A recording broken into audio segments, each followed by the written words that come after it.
Chapitre 18. Décembre 2021. Le catalogue d'Alex contenait 536 sursauts radio rapides qui avaient été détectés durant une année pleine. Ce grand nombre de détections localisées et caractérisées lui permettait de construire pour la première fois des études statistiques sur ces signaux qui pouvaient se répéter ou non.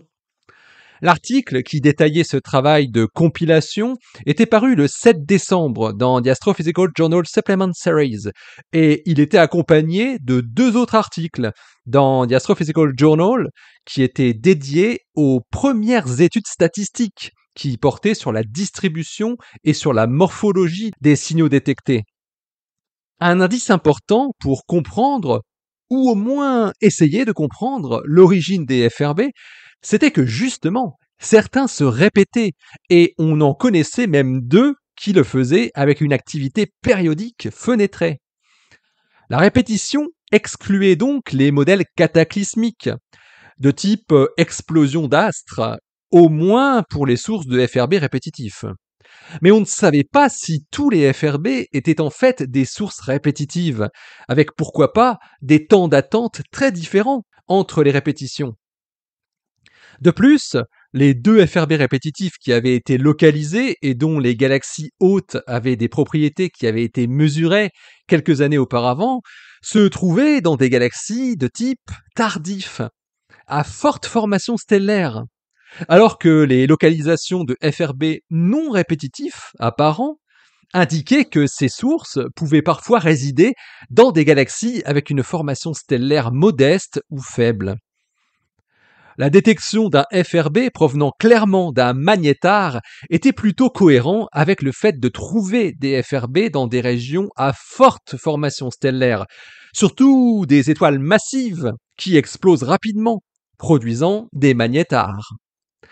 Grâce à son catalogue, on pourrait comparer les taux d'occurrence des FRB avec ceux des éruptions de magnétars pour tenter de trouver des corrélations. Pour cela, un grand nombre de FRB était nécessaire. Des études détaillées d'un grand échantillon de FRB provenant d'un seul relevé, répétitif ou non, étaient maintenant envisageables.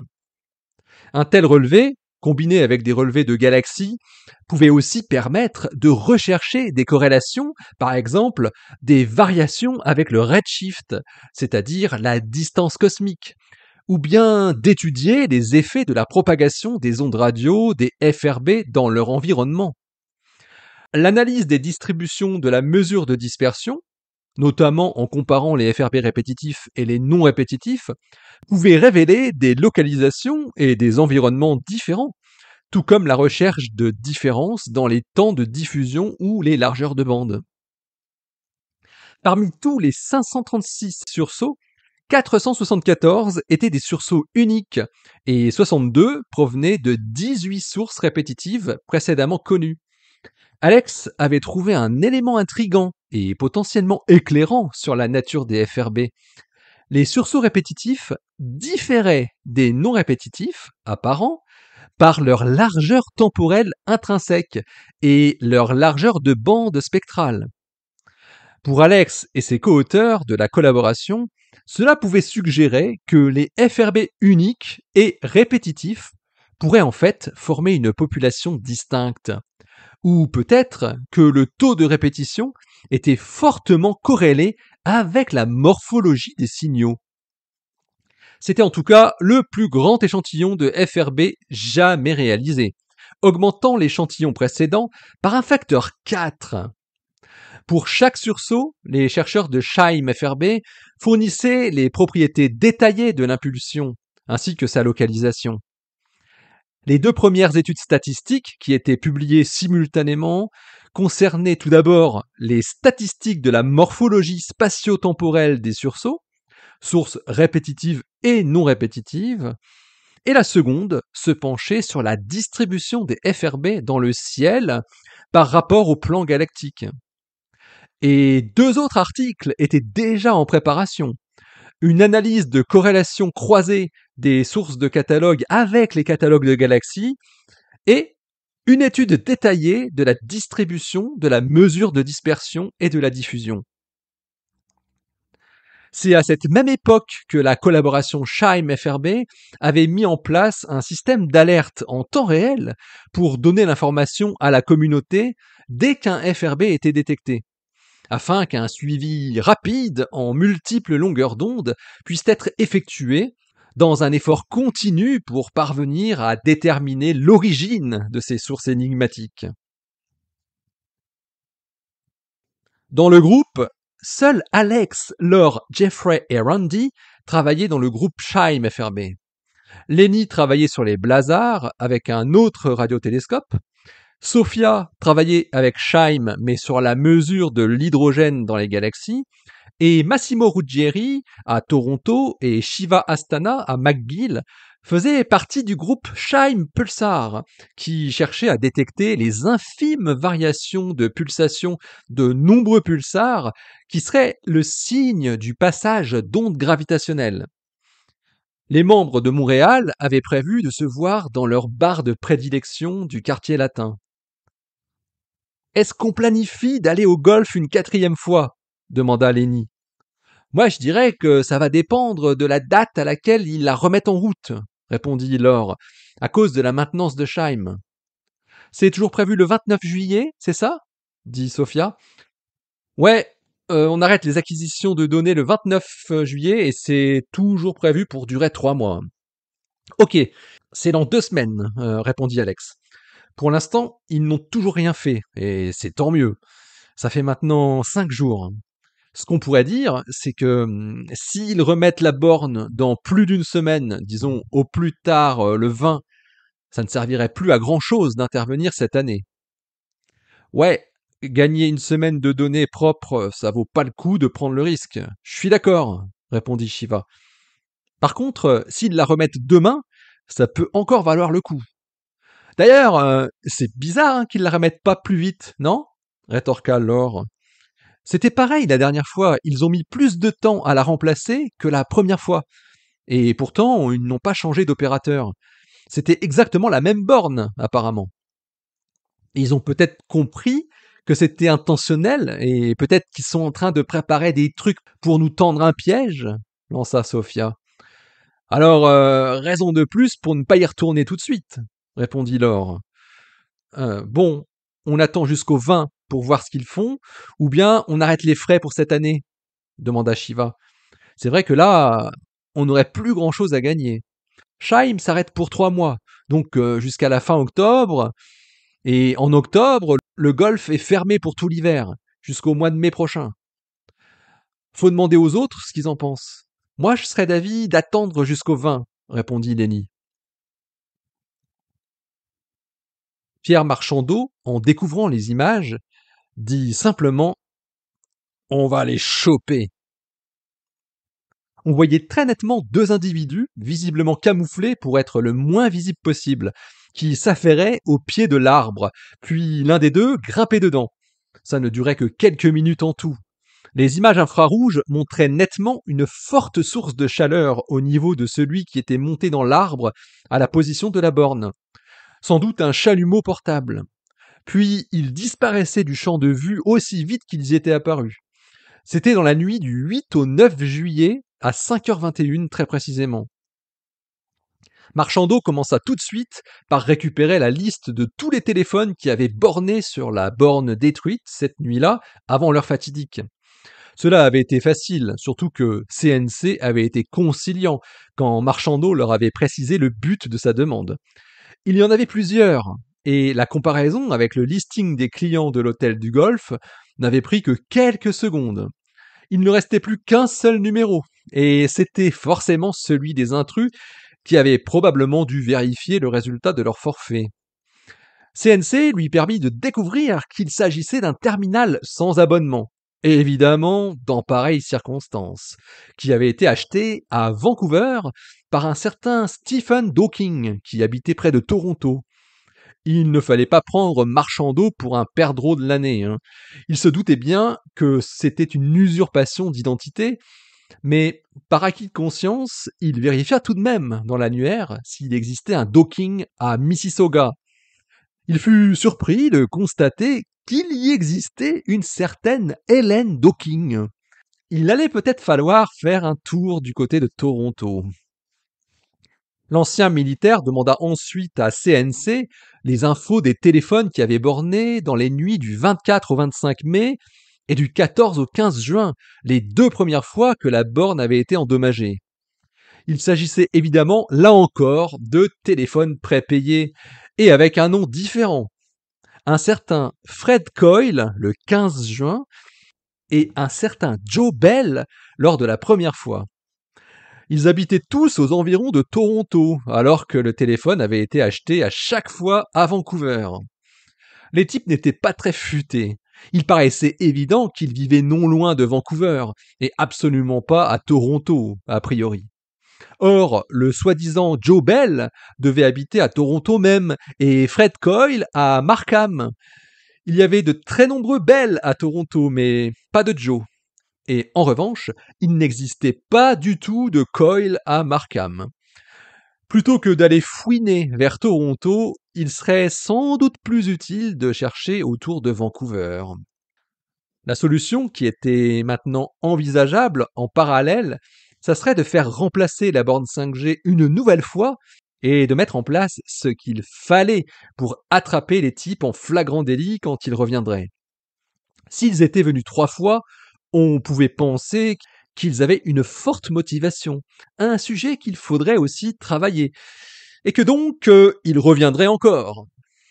La direction du Golfe ne voulait pas attendre pour rétablir la connexion, surtout pour ces voiturettes autonomes qui étaient un atout non négligeable pour une clientèle qui n'aimait pas conduire ses engins sur les terrains de golf. Lors du deuxième remplacement et l'installation de la troisième borne, ils avaient demandé à CNC, de concert avec l'équipe de Marchandeau, qu'une quatrième borne soit disponible immédiatement pour pouvoir remplacer la précédente, si elle subissait le même sort que les précédentes. CNC était prêt à réinstaller dès le lendemain la quatrième borne, qui avait été entreposée dans les locaux de la réception. Mais Marchandeau n'avait pas encore mis en place son dispositif qui permettrait d'attraper les intrus en flagrant délit. Il serait contre-productif de mettre en service tout de suite la borne avant de pouvoir agir sur les activistes qui pourraient intervenir aussitôt et la détruire à nouveau. Marchandeau avait besoin d'un peu de temps pour mettre en place un nouvel équipement et une équipe de 4 personnes. Il s'agissait désormais de placer une caméra thermique qui visait la totalité du green du trou numéro 7 depuis l'autre côté de l'île, au niveau du parcours 2. Cette caméra serait reliée directement à la salle où se trouvait le gardien de nuit, qui serait épaulé, durant le temps qu'il faudrait, par 2 autres gars costauds. Et 2 autres gars seraient positionnés à l'extérieur sur la route qui longeait le terrain afin d'intervenir rapidement. Dès que leur écran montrerait du mouvement sur l'île, les 2 gars de l'intérieur fonceraient avec un quad, quitte à laisser des grosses traces sur les fairways, ce que le directeur avait accepté à contre-cœur. Et les 2 autres, de l'extérieur, fonceraient également pour prendre les intrus en tenaille. La nouvelle borne fut branchée le 21 juillet. Il nous manque encore quel plan demanda Alex. Il y a CNC et Vericom, vous avez les deux? Ouais, il y a les deux, répondit Laure. Alors là, c'est celle de Vancouver, ça, c'est celle de Toronto qu'a dégoté Massimo, et puis on a aussi trouvé les plans d'installation à Calgary. Ça commence à être pas mal, hein, avec ceux qu'on avait déjà, dit Laure. On n'est que 9 de toute façon, hein, donc ça servirait à rien d'aller chercher dans d'autres villes. On s'y met à 2 dans les plus grandes villes et il y en aura un qui sera tout seul à Vancouver. On peut se répartir tout de suite les villes puisqu'on est tous là. Vous êtes OK demanda Jono. Tous acquiescèrent et Jono continua. Je prends Vancouver si ça ne vous dérange pas. C'est chez moi, dit Jono. OK, dit Randy. Moi je prends Calgary. Je fais Calgary avec Randy, poursuivit Jeffrey. Je connais déjà un peu le coin.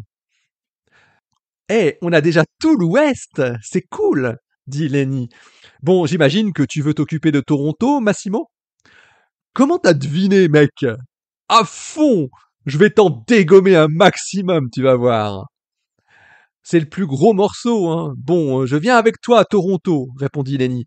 Sauf si d'autres veulent y aller. Shiva, Laure, Sophia et Alex firent ensemble un nom de la tête qui valait approbation.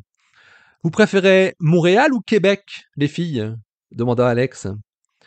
Je veux bien faire Québec, répondit la petite indienne. Ok, je vais avec Shiva, dit Laure. Ça te va, Sophia? Tu me dis, hein, si tu préfères t'éloigner de Montréal ou d'Alex, je peux aussi faire Montréal. Non, c'est bien. Je dirais même que ça m'arrange de rester ici. Mais je me dis qu'il faudrait peut-être être 3 à Toronto, en fait, et un seul sur Québec, parce que c'est quand même beaucoup plus petit. Ouais, je crois que Sophia a raison. Ça serait mieux d'être 3 à Toronto, reprit Alex. Je peux y aller. Et Laure et Sophia, vous pouvez rester à Montréal, ça vous irait? Ok pour moi, dit Laure. Ça t'embête pas d'être toute seule, Shiva? Non, non, ça me va, sans problème. C'est vrai que Québec, c'est quand même beaucoup moins vaste et je devrais arriver à en désactiver facilement 5 ou 6, peut-être plus. Bon, et ben voilà, on va se faire les bornes d'ici avec Sophia, c'est parfait, dit Laure. Chacun de nous n'a plus qu'à apprendre son plan par cœur. On se répartit entre nous des secteurs de la ville, sauf Jono et Shiva qui auront la chance d'avoir une ville pour elles toutes seules, Vénarde. Tout le monde est toujours partant à 100%? Demanda Lenny. C'est le moment ou jamais de le dire. On a le droit au doute. 100%, dit Sophia. 100%, dit Laure. Moi aussi, dit Alex. 200%, dit Massimo. Pareil, dirent ensemble Randy et Jeffrey. Moi aussi, 100% et même plus, dit Jono. Ouais, on y va, lança Laure en levant le poing. Bon, pour le texte, il va falloir faire super gaffe. Il ne faut pas que ce soit écrit sur une machine qui ait un rapport de près ou de loin avec l'un de nous. Le mieux, à mon avis, c'est d'utiliser un ordi public et d'utiliser un compte mail créé juste avant de l'envoyer et supprimé juste après. Vous avez d'autres idées pour ne pas laisser de traces compromettantes? Ouais, il faut écrire le texte une seule fois sur un papier. On le tape dans un mail et on brûle la feuille aussitôt. Donc tout le monde doit réfléchir à ce qu'il faut dire, mais sans l'écrire, répondit Sophia. On rassemble nos idées une seule fois et puis on brûle la feuille une fois qu'on a convergé, c'est ça? Fit Shiva. Ouais, comme ça, on ne laisse aucune trace, répondit Sophia. Ou alors, on tape direct le texte dans un mail, sur un ordi public donc, mais il faudrait qu'on soit tous devant l'écran pour valider ce qu'on écrit, répondit Alex. On voit bien que c'est pas très pratique ça, hein. L'idée de Sophia tient la route, je trouve, dit Lenny. Après, il y a plusieurs solutions. Soit celui qui fera le mail apprend par cœur tout le texte avant de le brûler et d'écrire le mail, qui pourrait être plusieurs jours après. Ou bien on garde la feuille manuscrite un petit moment avant de faire le mail, et ça, c'est super dangereux. Ou sinon, ça veut dire qu'on doit écrire le texte ensemble juste avant d'envoyer le mail. Ce qui veut dire le jour J. Et je vois pas comment on pourrait faire ça puisqu'on sera dispatché un peu partout, dit Alex calmement. Il faudra l'apprendre par cœur. Ça aurait été facile si on était tous ensemble au moment de l'envoi du mail. Il aurait suffi que chacun apprenne 1/9 du texte, mais seul un ou une d'entre nous devra faire ça. Donc c'est elle ou lui qui devra apprendre tout le texte. Et en peu de temps si possible, pour le faire disparaître au plus vite, reprit Laure. On peut peut-être choisir parmi nous qui aurait une super bonne mémoire, par exemple. C'est peut-être mieux que de devoir tirer au sort l'heureux ou l'heureuse gagnante qui aura cette tâche en plus le jour J. Dit autrement, est-ce qu'il y aurait un ou une volontaire pour faire ça? Dit Alex. Et on peut aussi dire que ça devrait faire pas plus d'une page, disons même une demi-page. Ce genre de truc, il faut pas que ce soit trop long, mais il faut pas que ce soit trop court non plus. Il faut qu'on explique toutes nos motivations en détail, poursuivit Sophia. Moi je suis partante, lança Shiva. Moi aussi, dit Jeffrey, à peine une seconde plus tard. Personne d'autre demanda Alex. Parmi les 7 jeunes gens qui n'avaient pas exprimé un volontariat pour apprendre le futur texte et le retranscrire de mémoire dans un mail à toutes les rédactions possibles du pays, aucun ne répondit positivement. 2 volontaires, c'était déjà très bien, pensait-il, et ils seraient déjà bien stressés parce qu'ils auraient à faire le jour J. Ça vous dirait de faire un petit test pour vous départager tous les deux demanda Sophia. Si tu veux, répondit Jeffrey. Ok, dit Shiva. Je vous donne un texte d'une page et vous avez 5 minutes pour l'apprendre et le réciter le plus fidèlement possible. Ça vous dit? Celui ou celle qui y arrive le mieux, avec le moins d'erreurs, aura en charge la rédaction du mail, précisa Sophia. Allons-y, dit Jeffrey en défiant Shiva du regard. C'est quoi comme texte demanda Shiva. Je prends ce que j'ai sous la main. Hein. Tiens, attrape. C'est un livre que je suis en train de lire en ce moment. C'est trop bien. C'est Kip Thorne, Trou noir et distorsion du temps. Alors, prenez la page que vous voulez. Bon, la même page pour chacun. Vous la prenez à tour de rôle pendant 5 minutes et vous la réciterez dans un quart d'heure. On verra qui de vous deux a la meilleure mémoire, ajouta Sophia. Bon, pendant qu'ils font ça, nous, tant qu'on est tous là, on peut peut-être parler un peu de notre autre action, lança Lenny.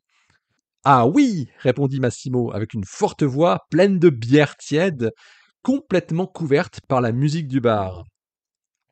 Ouais, on a réussi à trouver pas mal de trucs de notre côté sur la fabrication des satellites de Skylink, répondit Laure.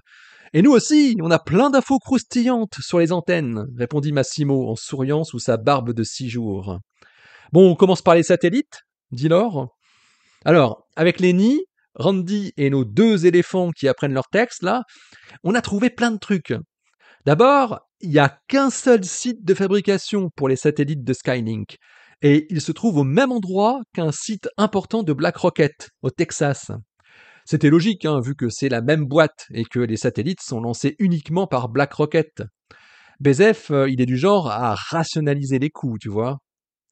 Il optimise, quoi. Ouais, et pas que fiscalement.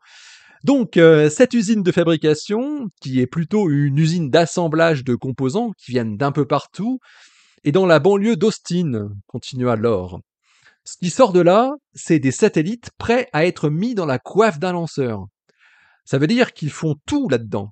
Non seulement l'assemblage des différents composants, mais aussi des tests de fonctionnement, de robustesse, etc. Pour que le machin soit prêt pour être mis en orbite. Et c'est quoi les morceaux qui y rentrent dit Alex. J'y arrive. En entrée de cette usine, c'est des morceaux plus ou moins gros. Par exemple, ils se font livrer des panneaux solaires entiers. Il n'y a plus qu'à faire les branchements qui vont bien, et vas-y. Ça vient de Taïwan. Il y a aussi la structure externe des satellites, une espèce de boîte métallique qui contient tout l'électronique et sur laquelle sont mis les panneaux solaires qui vont alimenter le bousin. Cette structure est fabriquée par une boîte d'aéronautique spécialisée qui se trouve dans la banlieue de Houston, à 280 km de l'usine. Ils en reçoivent un camion entier par semaine. C'est le maillon faible de la chaîne demanda Jono. On pense que oui, répondit Laure, parce que tous les autres composants sont des petits éléments, soit d'électronique, soit de systèmes électriques ou mécaniques, et ils viennent d'un peu partout. Il y en a qui viennent de Chine, d'autres du Japon et même d'Allemagne. Ça vient directement par avion en arrivant à l'aéroport d'Austin, tandis que le boîtier du satellite arrive par transport routier depuis Houston, un peu plus de 3 heures de route. Ça serait l'élément le plus accessible avant qu'il arrive à l'usine. Et un élément crucial pour la chaîne de fabrication, continua Lenny. Ouais, parce que c'est une fabrication unique, qui n'est pas interchangeable, comme pourraient l'être des composants électroniques. Intéressant, répondit Alex. Si on pouvait agir au niveau du camion qui transporte ce matos, ça aurait un impact direct. C'est ce qu'on s'est dit, reprit Lenny. Il suffirait de détourner le camion. Détourner? Et comment tu ferais ça? Fit Alex. Je sais pas encore. Hein. Il va falloir aller directement sur le terrain pour se rendre compte de comment c'est fait et puis étudier le truc. Et ça va prendre pas mal de temps. En même temps, c'est chez toi, non? dit Sophia en reprenant une gorgée. Pas vraiment, moi je suis de Caroline du Nord, Greensboro. Bref, après avoir regardé tous les flux de matière de cette usine de Skylink, on pense que c'est vraiment ce transport par camion qui est le point faible et sur lequel on pourrait agir le plus facilement. Alors, on parle un peu des antennes? Lança Alex. Sophia, je te laisse commencer pour dire ce qu'on a trouvé avec Massimo et Jono. Ouais, eh bien, c'est passionnant, cette recherche technico-industrielle finalement. On a appris plein de choses sur les méthodes qu'ils utilisent. Comme on l'avait pressenti, les antennes de réception sont bien reçues entièrement montées directement en provenance d'une usine qui est située à Shanghai. Elles sont centralisées dans un unique endroit qui est en Californie, à côté de San Diego. Mais apparemment, elles ne sont pas complètement prêtes à l'emploi quand ils les reçoivent, parce qu'il y a une intervention humaine dessus avant qu'elles soient envoyées vers 3 autres endroits aux États-Unis. Et c'est à partir de ces centres de stockage qu'elles sont réexpédiées ensuite vers les clients partout dans le monde. Les 3 sites sont situés à Denver, dans le Colorado, à Columbus, dans l'Ohio, et à Camden, dans le Delaware. Le Delaware! Comme c'est étonnant! J'étais sûr qu'on verrait apparaître un paradis fiscal à un moment donné, fit Lenny. Ah mais attends, c'est pas le siège de Skylink. Je sais, le siège il est à Austin, mais ils n'ont pas besoin de domicilier leur siège dans un paradis fiscal pour éviter les impôts, hein. Ils peuvent s'arranger pour dire que c'est l'établissement du Delaware qui fait tous les bénéfices et les autres font rien. Et c'est joué. Quand t'es libertarien comme Bezef, tu méprises les impôts et tu fais tout pour en payer le moins possible. Et pas du tout, c'est encore mieux. Pour ça, le Delaware, c'est un petit paradis pour les sociétés, répondit Lenny. Et on en sait un peu plus sur le contenu des antennes et comment elles marchent. Mais c'est un peu technique, hein. Alors je ne sais pas si je vais vous raconter tout ce qu'on a appris. En gros, c'est pas des simples antennes de réception satellite. C'est un peu plus que ça. Simplement parce que la liaison Internet, elle va dans les deux sens, en download et en upload. Donc c'est aussi des antennes en émission. Et le truc le plus étonnant là-dedans, c'est que chaque antenne est munie d'un capteur GPS. Elles sont géolocalisées? Demanda Laure. Ouais, c'est assez dingue, hein. Ça veut dire qu'elles communiquent avec 2 types de satellites. Les satellites de positionnement global et les satellites de transmission de Skylink. On pense qu'ils font ça pour optimiser la transmission de données. C'est-à-dire qu'à chaque envoi de données vers un satellite Skylink, la position est donnée en même temps. Ce qui fait que c'est un certain satellite de la constellation qui va prendre en charge ces données-là en fonction de la position de l'émetteur, et pas les autres qui pourraient quand même le faire si besoin. Est-ce que ça veut dire que s'il n'y a plus de signal GPS, elle ne marche plus demanda Randy. Logiquement, d'après ce qu'on a compris, ça serait le cas, puisque dans ce cas, il ne pourrait plus y avoir de satellite Skylink attribué pour l'antenne en question. C'est dingue ça! En gros, ça veut dire que tout le système Skylink est entièrement dépendant du système GPS. C'est pas du tout indépendant comme ils le clament partout alors. Eh ben non, visiblement. Alors, ça serait quoi le point faible de tout ça demanda Lenny. Massimo prit la parole avant Alex. Clairement, le point faible, c'est un truc technologique, comme cette histoire de GPS embarqué. Parce que pour ce qui est du flux entre l'usine de San Diego et les entrepôts de conditionnement, je vois pas où on pourrait intervenir. Ouais, je suis d'accord, poursuivit Alex. Il n'y a pas grand-chose à faire, malheureusement. Sauf si on trouve un moyen de perturber l'approvisionnement en amont de San Diego. Et ils le savent, les utilisateurs, qu'ils sont géolocalisés par leur antenne demanda Laure. Les 6 comparses regardaient Laure. Ben ouais, peut-être que les utilisateurs ne le savent pas. Vous l'avez appris comment, vous? Info grise? Ouais, info grise, répondit Sophia. Je confirme, ajouta Jono. C'est pas une information publique. J'ai trouvé ça au fin fond d'un document interne à Skylink qui a été sorti il y a quelques années et qui s'est retrouvé sur un serveur de pirates. Mais peut-être que ça ne plairait pas aux gens de savoir qu'ils sont géolocalisés à leur insu, non? Il y aurait peut-être quelque chose à faire de ce côté-là, répondit Sophia. Mais oui, t'as raison. Imagine, à chaque requête Internet, on peut savoir exactement où se trouve physiquement le type qui l'a fait. C'est pas seulement son IP, mais sa position physique, au mètre près. C'est hyper intrusif, en fait. C'est une faille de sécurité, mais pas de sécurité informatique. Là, c'est une faille de sécurité physique. Sur un champ de bataille, si une armée utilisait ce système de communication, elle pourrait être hackée et du coup tout de suite localisée par l'ennemi. Ça serait affreux. On creuse ça comme point faible alors lança Laure. Et le camion qui transite entre Houston et Austin pour les satellites.